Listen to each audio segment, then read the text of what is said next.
Friday while speaking about a member of the Wandon gang he described as his best friend. The witness is a former member of the gang. And for a roundup of this week's hearing, we're now joined by court reporter Tanisha Mundell. Tanisha, the first witness has now completed his testimony and cross-examination. What was the approach of the defense? Basically, the approach of the defense was to attack the credibility of the witness, and they did this mainly by pointing out the inconsistencies between his evidence and his statement given. So there were a number of inconsistencies to which the witness admitted to. Some of them were omissions, and so the lawyers made a case that he's making up these accounts that he had given, and they said that he fabricated a story so that he could benefit from not being prosecuted himself.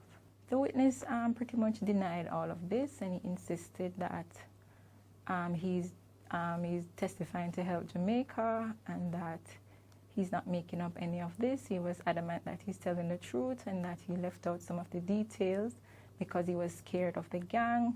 But now that they know his identity, he's revealing everything. Well, last week there were concerns about COVID and at least 2 of the accused. How were those concerns eventually resolved? Last week, only one witness had COVID. The reputed leader did the test, but it came back negative. So only one witness had the virus. Initially, the judge had said that they would set up and allow him to join remotely. But after consulting with the health authorities, they indicated that that could not go. So we had to wait until he was out of his quarantine period. And so far, what has been the highlight of the second witness to testify in this matter? The second witness took the stand this week, and the highlight, I think, so far has been that he broke down in tears while sharing an account of his best friend, who is a defendant in the matter. I couldn't see his best friend, so I'm not sure what his reaction was, but the witness was very emotional. For a minute, he held his head down, and when he came back up, he was wiping his face, so he was crying. And you could hear it in his voice. So it was very hard for him. He was talking about their childhood. They had been best friends from primary school, and they had maintained this friendship throughout. Even after they left high school, he said his best friend joined the gang before him, and he followed later, and they maintained that friendship. And up to even when he was in prison, because he did mention that even while his friend was in jail, he would call and talk to him. So I'm not sure what their relationship is now, but up to the point before the trial, they were still on good terms. He did, though, admit that his friend, that his role in the gang was to collect extortion money. That's what he has said so far about his friend. And what now is your expectation for next week? Next week, I expect the witness to start giving an account of the different shootings and murders that he was involved with or he had witnessed.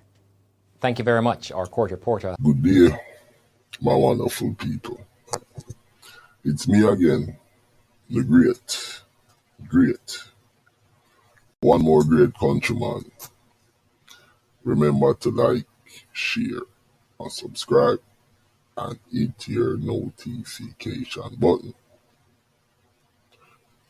Country girl, big up yourself. 306, nuclear man, silent, JA man.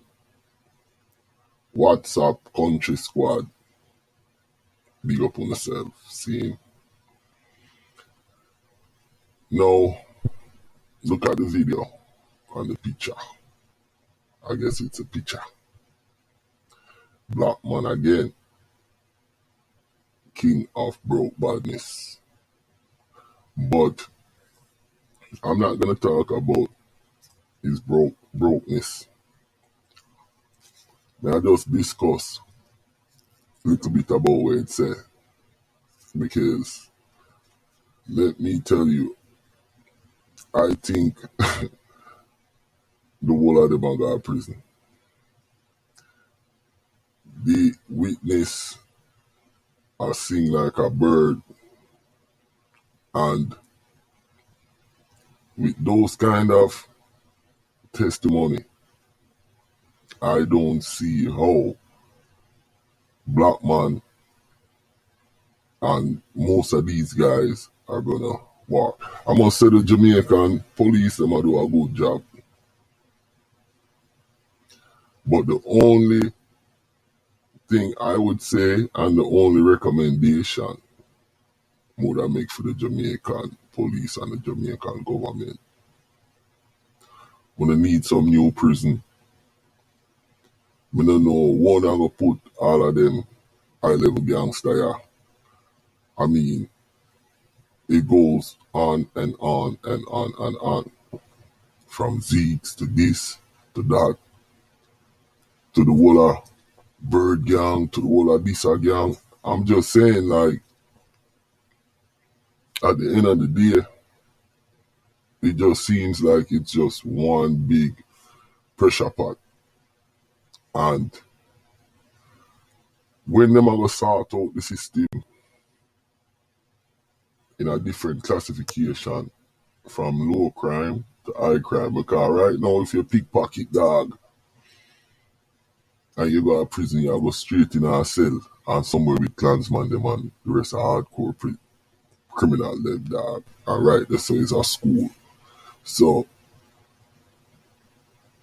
with all this said and the good work they're doing, and when them are going to build some more supermax and more secure prison, because I don't know where they're going to put all these criminals. I mean, the country have nearly 1,400 to 1,600 murder a year. Man are dead, people are get catch, then we are talking about other crimes like the robbery, the this, the stealing. And when you look at the backlog in the Jamaica court system, so that's just my thing. I don't know how them are going to manage such a big, unruly criminal population.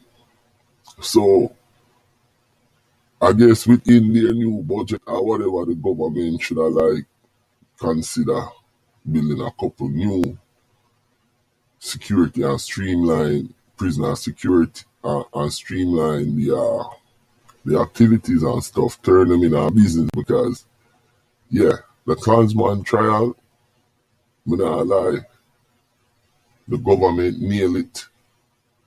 When you hear the witness number 2 dog, I talk about him best friend where them go school with, and him friend join the gang and then him join the gang. And the man I give an inside look, you understand, to the thing. Now, like I say, the police look like they did a good job in getting everybody, but the problem is it's how you keep them on the space and stuff like that, you know, because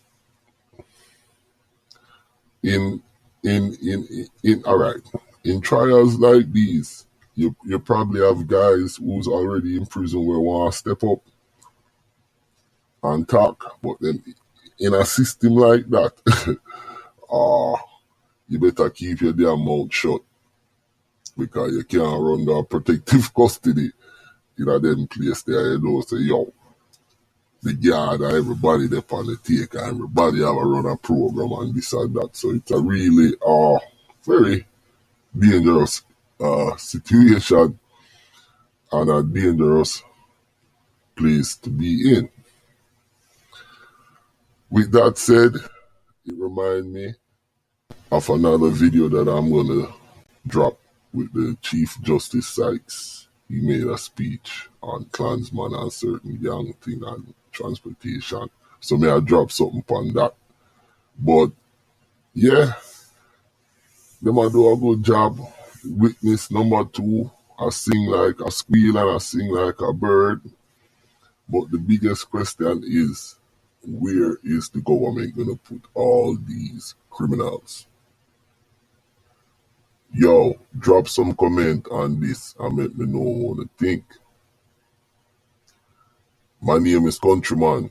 Remember to like, share, and subscribe, and hit your notification button. And like me say, drop some comment on this and let me know what you think. Countryman, I'm out.